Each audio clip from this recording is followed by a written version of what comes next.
गाड़ी लाए हैं जी आप लोग? ठीक है ठीक है। नमस्कार, खबर 29 में आपका हार्दिक स्वागत है। आइए आज हम हजारीबाग जिला के अंतर्गत प्रखंड चलकुसा के ग्राम बनगामा में मौजूद हैं और यहाँ कुछ ऐसे दुख भरी खबर आपको बताने की कोशिश कर रहे हैं। पिछले 4 घंटे पहले यहाँ एक ऐसी घटना हुई है जिसके बारे में जानकर सुनकर हैरान हो जाएंगे। लगातार इन क्षेत्रों में हाथियों का आतंक बढ़ता चला जा रहा है। इसी के बीच बनगामा के एक निवासी सरजू साव की हत्या हाथियों के झुंड के द्वारा आप दिखा सकते हैं कि ये जंगल में कर दिया गया है। किस प्रकार से निर्मम तरीके से हाथियों के द्वारा कुचल कर इन्हें मार दिया गया है, जिसको हम दिखाने की कोशिश कर रहे हैं। इस प्रकार से लगातार इन क्षेत्रों में, इस दूरवर्ती क्षेत्रों में, जंगल वाले इलाकों में ये घटनाएं होते रहती है, लेकिन प्रशासन इस पर कहीं किसी प्रकार का कोई हस्तक्षेप नहीं लेते हैं, जिसके वजह से इस प्रकार की घटनाओं को अंजाम दिया जाता है। आप देख सकते हैं किसी के घर का सुहाग उजड़ जाता है सिर्फ और सिर्फ प्रशासन की लापरवाही के कारण उजड़ जाता है। तो हम जिसको हम दिखाने की कोशिश कर रहे हैं, ये हर 10 दिन के अंदर कोई ना कोई आसपास के क्षेत्रों में ऐसी घटना हम सबों को देखने को मिलता है। सोशल मीडिया के जरिए देखने मिलता है, मीडिया के जरिए देखने को मिलता है। हम दिखाने की कोशिश कर रहे हैं कि किस प्रकार से हाथियों के द्वारा इस लाश को बर्बरता तरीके से मार दिया गया है और अंततः कितने दूर से घसीट कर यहाँ ला करके छोड़ दिया गया है। आप कैमरामैन दिखा सकते हैं कि इस प्रकार के अंजाम इस जंगली इलाका में लगातार हो रही है, पर प्रशासन इस पर सही कदम नहीं उठा पा रहे हैं, जिसके वजह से हर 10 दिन के अंदर कहीं ना कहीं घटना इस प्रकार का अंजाम देना हाथियों के लिए सुनिश्चित माना जा रहा है। तो हम चाहेंगे कि यहाँ के कुछ ग्रामीणों भी हैं और कुछ पदाधिकारीगण भी हैं, क्यों ऐसे लापरवाही किया जा रहा है, जैसे इस प्रकार की घटना को अंजाम दिया जाता है। तो हम चाहेंगे कि आप इन सभी से, तमाम लोगों से आपको बात कराने की कोशिश करेंगे। तब तक आप खबर 29 के साथ बने रहेंगे। स्थल पर मौजूद हैं जहाँ कुछ देर पहले निर्मम तरीके से हाथियों का झुंड एक व्यक्ति का दर्दनाक मौत के घाट उतार दिया है। और आज अभी हमारे बीच मौजूद हैं वन पदाधिकारी महोदय, अभी यहाँ आए हुए हैं। आइए हम इनसे जानने का प्रयास करते हैं कि आप लोग यहाँ मौके पर पहुँचे हुए हैं, पर देर से पहुँचे हुए हैं, क्या कहना चाहेंगे इस घटना के बारे में बताइए। जी देखिए, प्रायः तो हमारे इस क्षेत्र में हाथी लगभग 9 महीने रहती है और हमारी टीम इसके लिए QRT टीम का गठन किया गया है हमारे पश्चिमी वन प्रमंडल के द्वारा। और निरंतर हमारी टीम जो है सो हाथी को भगाने में एक गांव से दूसरे गांव और दिन रात काम कर रही है इसमें। और पिछले दिन यहाँ कोई हाथी का सूचना नहीं था। हाथी था घंघरी में, जिसकी रिपोर्टिंग हमको हुई थी, ग्रामीण से फ़ोन आया तो हमारी टीम घंघरी गई, गंगटियाही गई, वहाँ से हाथी को दूर किया, भगाया। उसको भगाते भगाते तब तक सुबह हो जाता है, फिर हाथी कोई भी जंगल को पकड़ के वहाँ रेस्ट करता है। फिर अगले दिन मेरी टीम कंटिन्यू इसी काम को करती है और निरंतर ये काम हमारा 365 दिन का है। तो अचानक जो है सो यहाँ भी कोई रिपोर्टिंग नहीं था, यहाँ भी पब्लिक को भी नहीं पता था कि हाथी जंगल में है। बनगामा बीच जंगल में हाथी आ चुका है। हाथी का कल रिपोर्टिंग हुआ था मुझे रात को सिमरिया में, हमारी टीम वहाँ गई। हाथी जो है अंदर रात को, उसमें से एक हाथी जो है सिंगल, जो अभी उसका थोड़ा सा संतुलन सही नहीं है, वो जो है सो भागते भागते जो है सो बनगामा जंगल में कब आ गया किसी को पता नहीं चला। ठीक है। और अचानक ग्रामीण लोग जो है सो सुबह फ़ोन किए कि सर एक आदमी जो है सो मिसिंग है, अभी क्लियर नहीं सर, जंगल गया था भोर में, पता नहीं चल पा रहा है, हम लोग उसको ढूंढ रहे हैं। बोले ठीक है, हम अपना टीम को सूचना कर रहे हैं, वो वहाँ जाएगी, क्योंकि कल 15 अगस्त था तो सब लोग वहाँ भी बिजी रहे। तो 11:30 में इन लोग को डेड बॉडी बीच जंगल में अंदर रिकवर हुआ। तो हमारी टीम फिर दल बल जो है सो मौके पर पहुँची।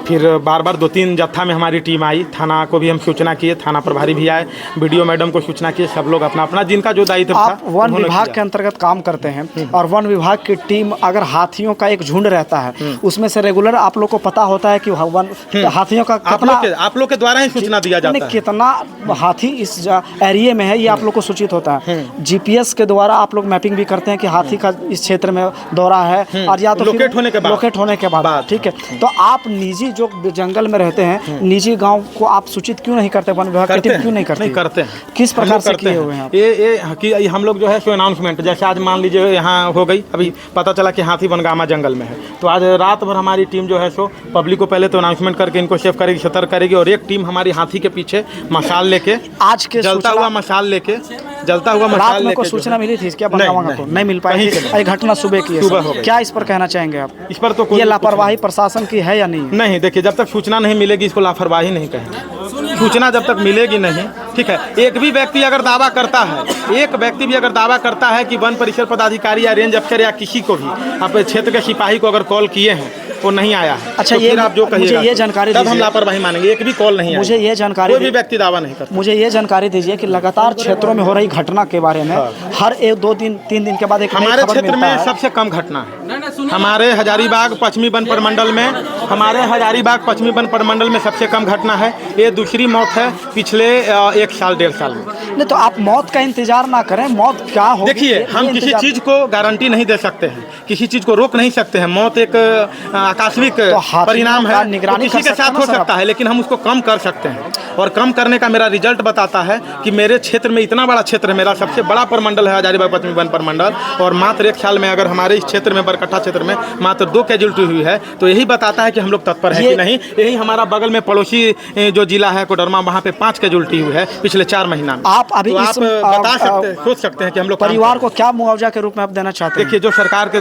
द्वारा जो प्रावधान है, जो हमारा हाथी का मुआवजा का, हाथी के मुआवजा द्वारा मनुष्य की मृत्यु हो जाने पे जो है सो 4 लाख का प्रावधान है, तो हम लोग उसको करेंगे, उस दिशा में काम कुछ करेंगे। लोगों की और भी मांग है, जैसे कि और भी मांग है, उसको असहाय हम अपने परिवार- वरीय पदाधिकारी और अपने विभाग के पास रखेंगे।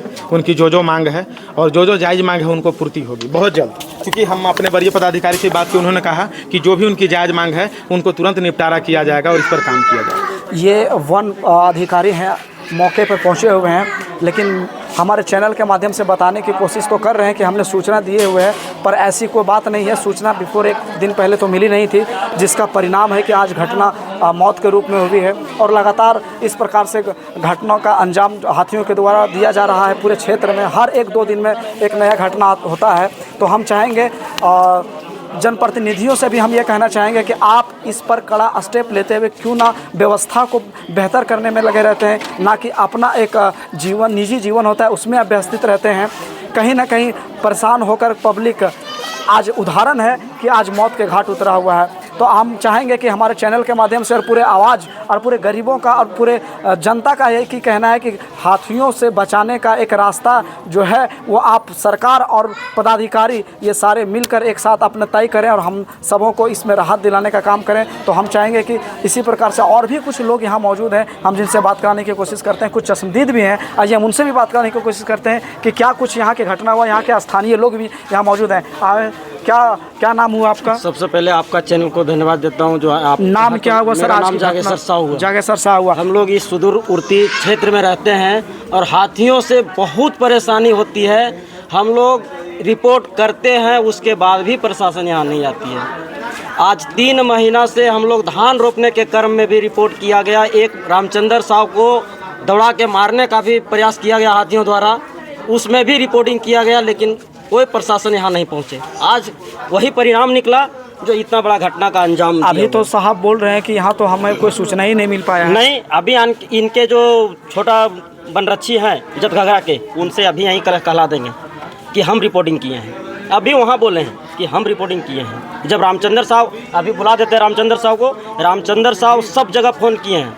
जब रामचंद्र साहब गिर गए थे तो सब जगह फ़ोन किए हैं। क्या कहना चाहेंगे मुआवजा को लेकर, क्या कहना चाहेंगे? हम लोग मुआवजा, सरकारी नौकरी चाहिए मृतक के परिवार को, और दूसरी में जो प्रावधान है, तीसरी में हम लोग जंगल जाते हैं, जरा सा एक झाड़ काटने में तकलीफ़ दिया जाता है प्रशासन के द्वारा। रास्ता हम लोगों का नहीं है। जो हम लोग विधायक को बोलते हैं कि हम लोगों का रास्ता बनाइए, तो रास्ता के लिए बोलते हैं कि एनओसी सरकार नहीं देती, हम रास्ता कैसे बनावें। जो आप लोग गए भी होंगे, रास्ता में भी गुजरे भी हैं। हम लोग रास्ता के लिए आज करीब 10 साल से मांग कर रहे हैं कि एक रास्ता हम लोगों को चहरियामों तक बनाया जाए। चहरियामों तक पीसीसी, ये अपना आरईओ रोड है, उस आरईओ रोड में हम लोगों को जोड़ा जाए, जो आज तक हम लोगों का मांग पूरा नहीं हो रहा है। विधायक को जब भी हम लोग प्रेशर देते हैं कि इस रोड को जोड़ा जाए, तो विधायक का कहना है कि सरकार एनओसी नहीं देती है, फॉरेस्ट एनओसी नहीं देती है, हम कैसे बना दें रोड। ये मृतक गांव से बिलोंग करते हैं और ये अपनी समस्याओं को हमारे चैनल के माध्यम से बताने की कोशिश की है। तो हम चाहेंगे कि इस समस्या को इतनी लाइट किया जाए और उन नेताओं तक पहुंचाया जाए जो अव्यवस्था में भी ऐसे जगहों पर वो चुप रहते हैं और अपनी बातों को ऊपर तक नहीं पहुंचा के कानून व्यवस्था को बिगाड़ के रखें। तो हम चाहेंगे कि इसी प्रकार से और तमाम खबर को जानने के लिए, सुनने के लिए खबर 29 के साथ बने रहें।